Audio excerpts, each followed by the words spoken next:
Welcome to the HCI family of podcasts. We're your source for personal, professional, and organizational growth and development. We share our own original research, explore industry trends, and interview executives and thought leaders from across the globe. Join us for practitioner-oriented content around all things leadership, HR, talent management, organizational development, and change management. Maximize your personal and organizational potential with the HCI family of podcasts.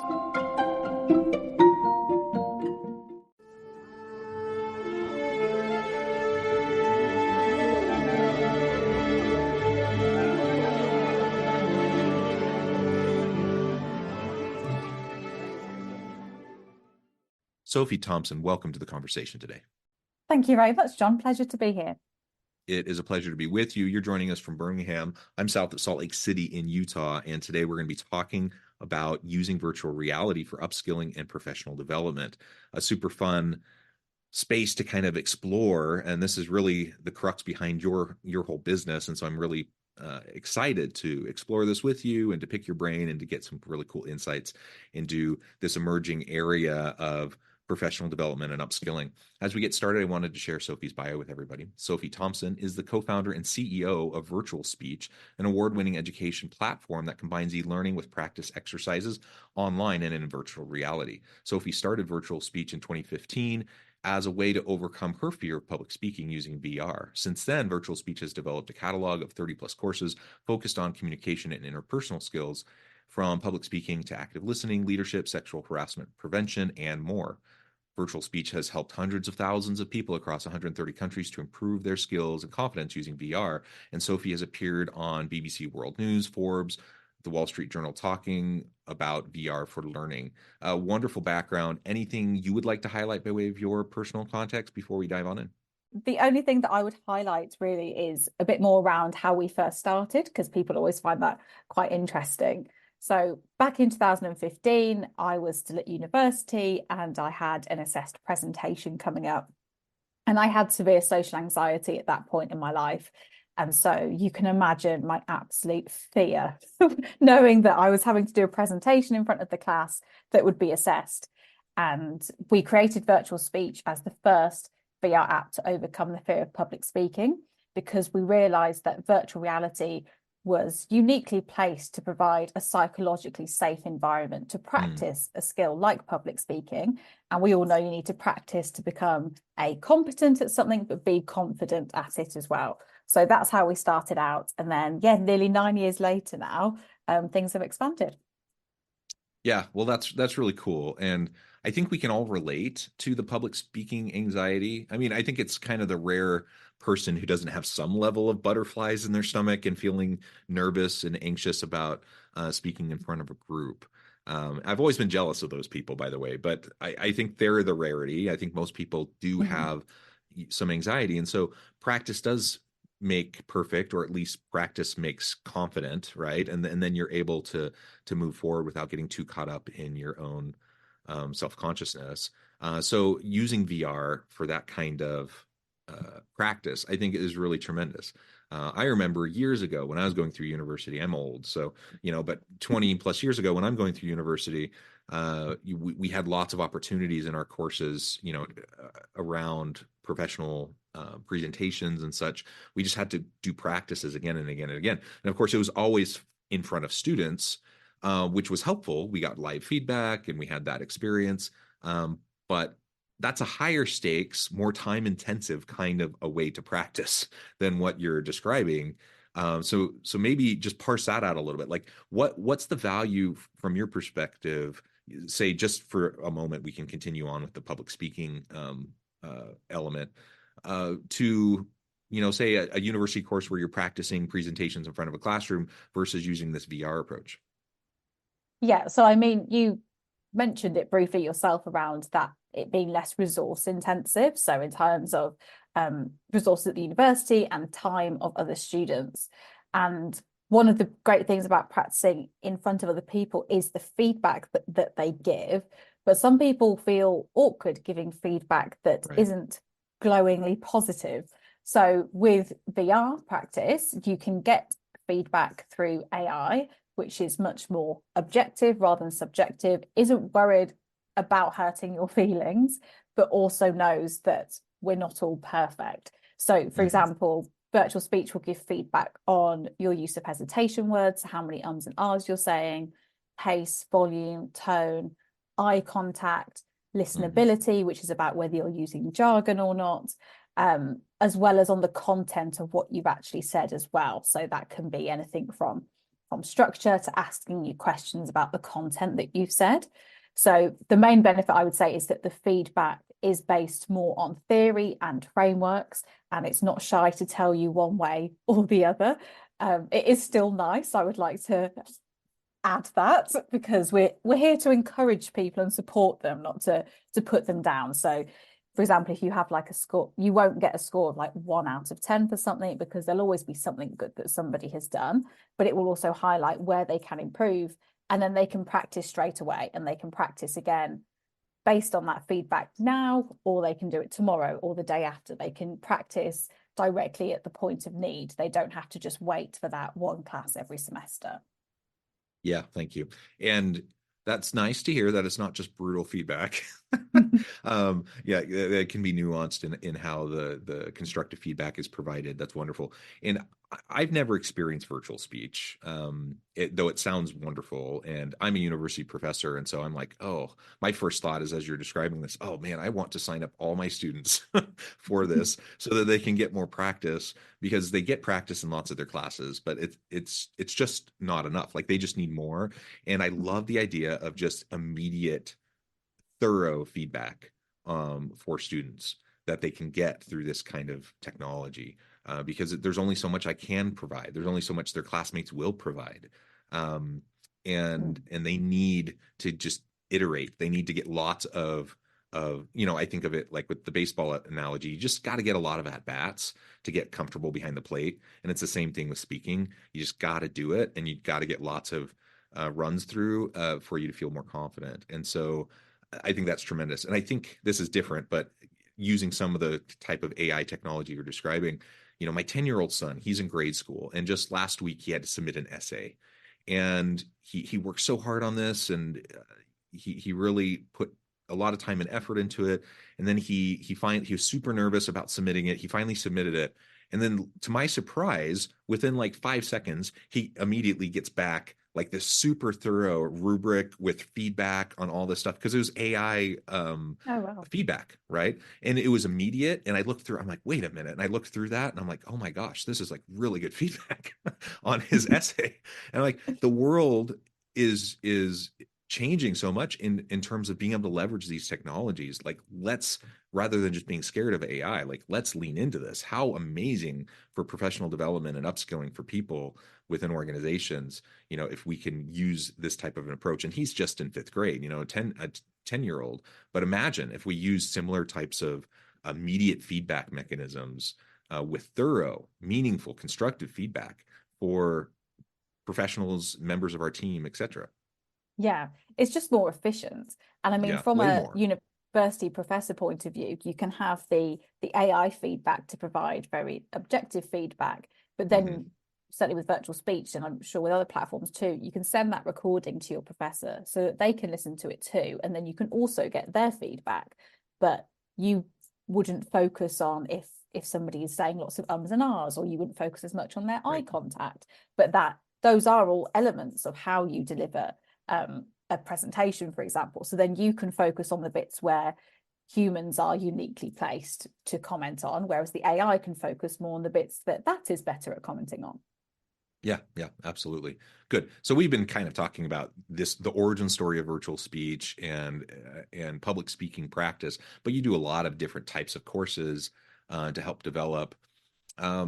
Maybe describe another couple of examples around how your virtual reality is being utilized for upskilling and learning and professional development in the workplace. Yeah, sure. So one of our most recent courses is focused around difficult conversations, and we leverage AI with that, and you can basically have role plays on demand. So if you think of a performance review or a disciplinary, for example, those are really hard conversations to practice Mhm. for, especially if you're a new manager or it's one of the first times you're having these conversations. And it's important for people to be able to practice them so that they come at it from an angle that is empathetic to both parties as well. And so you can use VR and AI to practice conversations like that. So if you put on your VR headset, you're immersed inside simulated environments, which may be a one-on-one conversation. There may be more of a panel. So you might have an HR manager in there with you, with the pretend employee. And you have that environment which helps to evoke that emotional response to the learning content. And then you can role play exactly what you want to. So you can tell the software, I want to role play a disciplinary focused around misconduct. And then it will role play with you. And you will say what you want to say, and then it will react based on that. And it will respond based on exactly what you've said.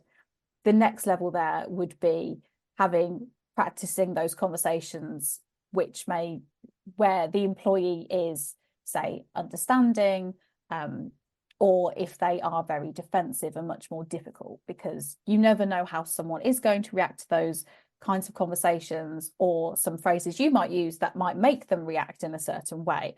So being able to practice them and not knowing what is going to come back to you, because things like branched learning, you could learn the different ways that that's going to go because it's preset. But with using something like generative AI, I don't know how it's going to go. You don't know how it's going to go. And that's exactly how it is in real life as well. So having that role play on demand is I think, a game changer for practicing difficult conversations. Yeah, and again, role play is really important. That again is something I've done in the classroom with students in the university space, and I know this is something that corporations will often go through role plays in professional development spaces within their organizations, or an HR person will come over and talk with a manager to like role play with them how they're going to have this difficult conversation. That's great. And if you can still do those things, that's wonderful. The point here, though, is like, oh my gosh, the efficiencies of all of this, the scalability of all of this, like everyone, there's no bottlenecks around like a professor or an HR person going and meeting with, a manager. Like there's no bottlenecks. You can just practice. And I think about like the Star Trek holodeck. That's kind of what comes to mind when I think about this. Now, obviously, it's a little different because it's all virtual reality, but the same kind of thing applies. Like you can go in there, immerse yourself, and have real time, unique interactions by providing prompts, and then roll with it. And we've all seen it in TV shows and in movies where things like that kind of happen. Like that sci-fi is like real life now. We can really do it, and it's really super cool. And we should be learning, like looking for ways to leverage that so that we can give people, I mean, real time, unlimited access to ongoing coaching, mentoring, training, and development without any bottlenecks. Yeah. And it has that element of continuous learning, because yes, you might practice one difficult conversation, but then the next difficult conversation you're having might be completely different. And we've programmed in certain rubrics into the feedback mechanisms too. So while everyone's conversation might be slightly different, the feedback you will get is still based on like core principles to follow to have those kinds of conversations. And I mean, similarly, if especially we're talking about higher education, we also use it for job interview practice, where you can interview with a panel for any role at any level at any company, and it will give each individual student feedback based on their specific performance, rather than just being like, you need to follow the STAR method or CAR method. We've programmed it in and said, oh, you could have used this example, and we even have suggested responses. So I mean, if there's a question of why did you apply for this role, and somebody just says, oh, it came up on my LinkedIn and I'm desperate for a job, obviously that's not the best reply. So it won't just say that reply wasn't ideal. It will say, this is what you could have said, and then it lists out, you could have said, you read this about the company, blah blah blah blah. So it helps them in that respect as well. Yeah, I love it. We've already touched on it a bit, the AI component behind all of this. And I believe you use ChatGPT as kind of the foundation for this. Maybe describe that a little bit, how that's being used with virtual speech. Yeah, so we use GPT and other technologies to bring it all together.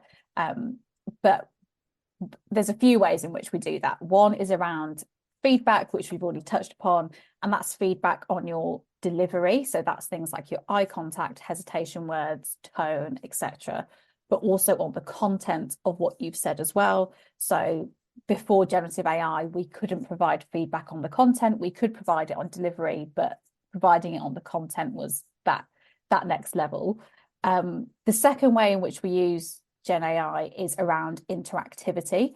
So now that it can distinguish what you're actually talking about, it can now happen that the avatars will react based on what you said or how you said it.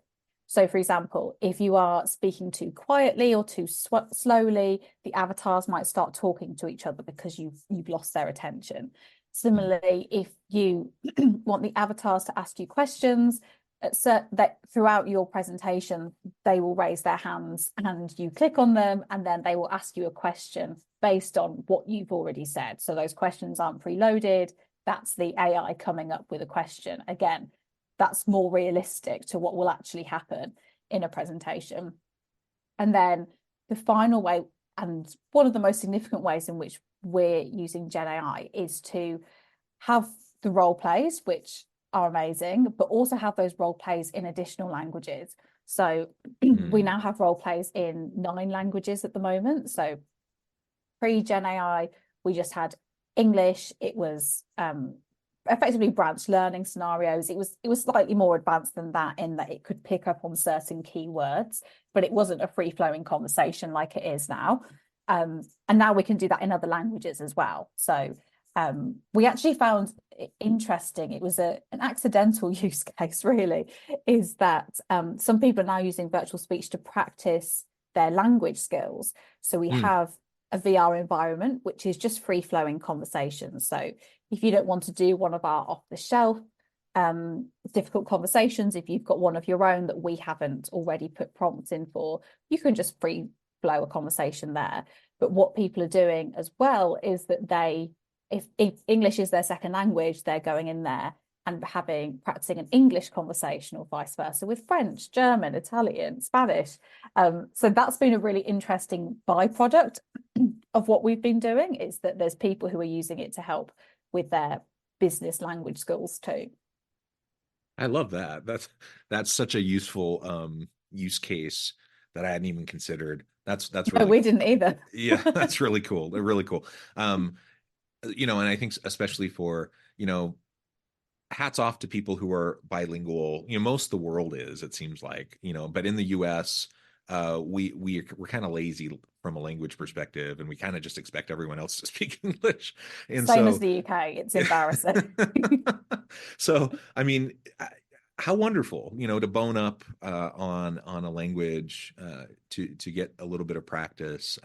I lived for about 2.5 years in South Korea. This was Oh, a wow. couple decades ago, so I can't say that I'm as conversantly fluent or fluid as I was back then. But that was something I worked really, really hard at. And then I came back, and I've been back, a few times, but I haven't like lived there like I did then. It would be amazing to be able to go into an immersive space to keep up my language skills. Right now, basically my fallback is like, I'm going to go watch like a K drama on Netflix or something like that, and Yeah. like just immerse myself.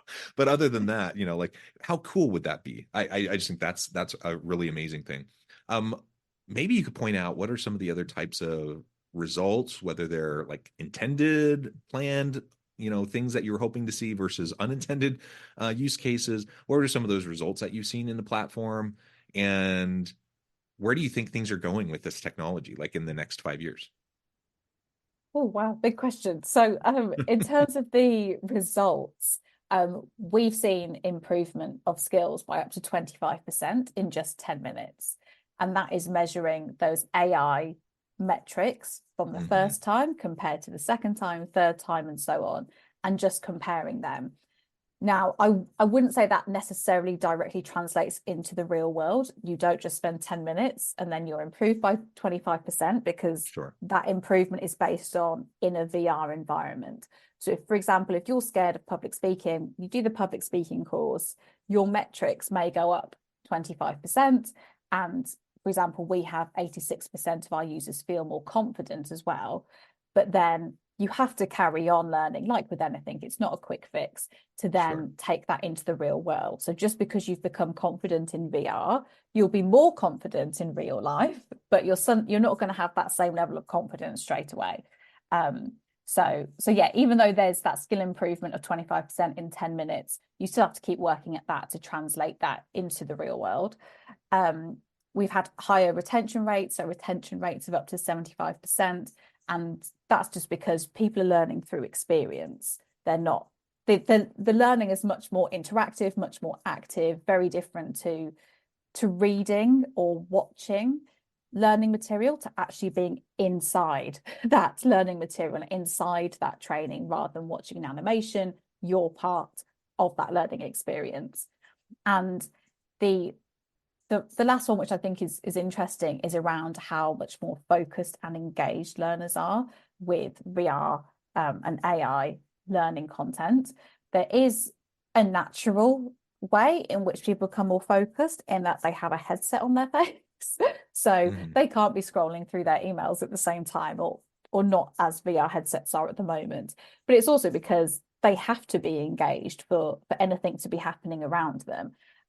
So I think it's brilliant for making sure people are focused and people are more invested, because the experience is about them. It's not just something they are passively reading or watching and clicking and hoping for the best, or clicking until they get the right answer, then the quiz says they pass.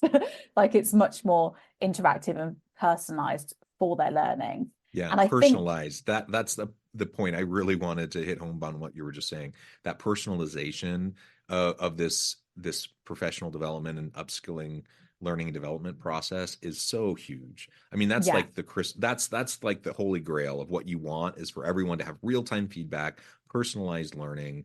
And when that can happen, of course it engages people more. Of course they're going to be more invested in their own learning because it's relevant to them. yeah, exactly. And that links to the second part of your question as well, around where I think this technology is going. I mean, I wouldn't like to hazard a guess for 5 years' time, because if we look at the last Maybe two 1 year. years, yeah.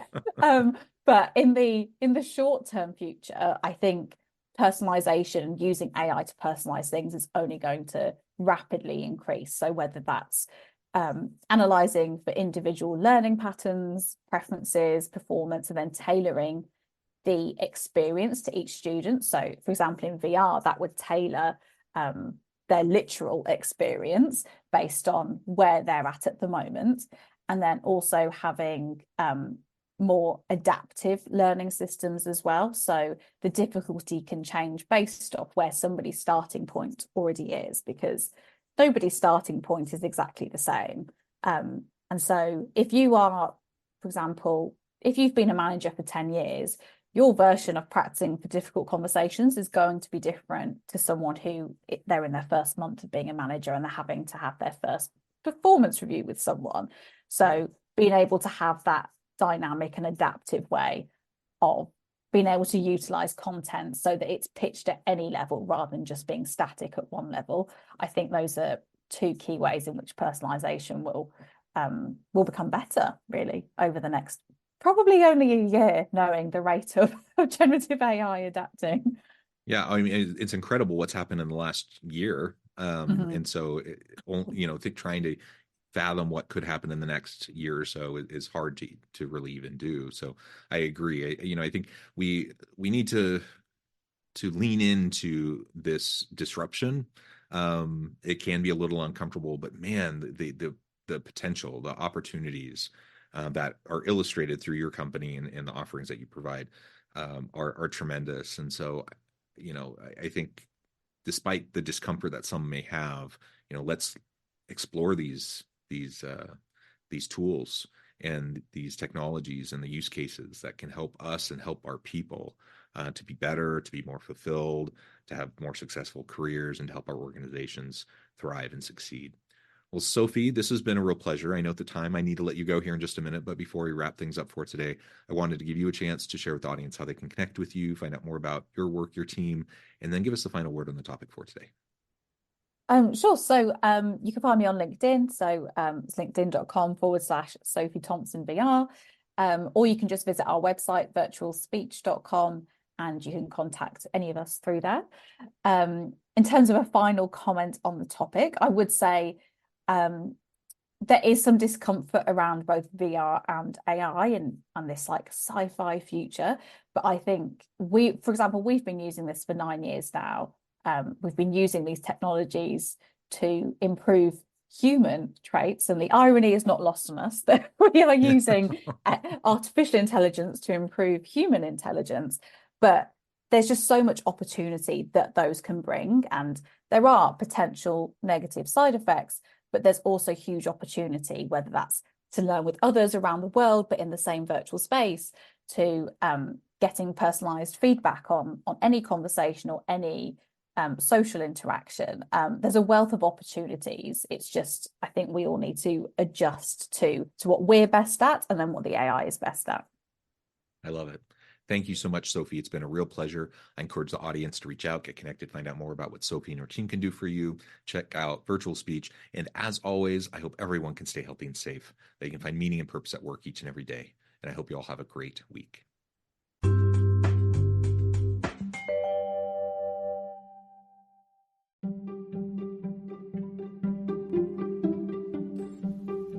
Thanks for joining us for this episode of the podcast.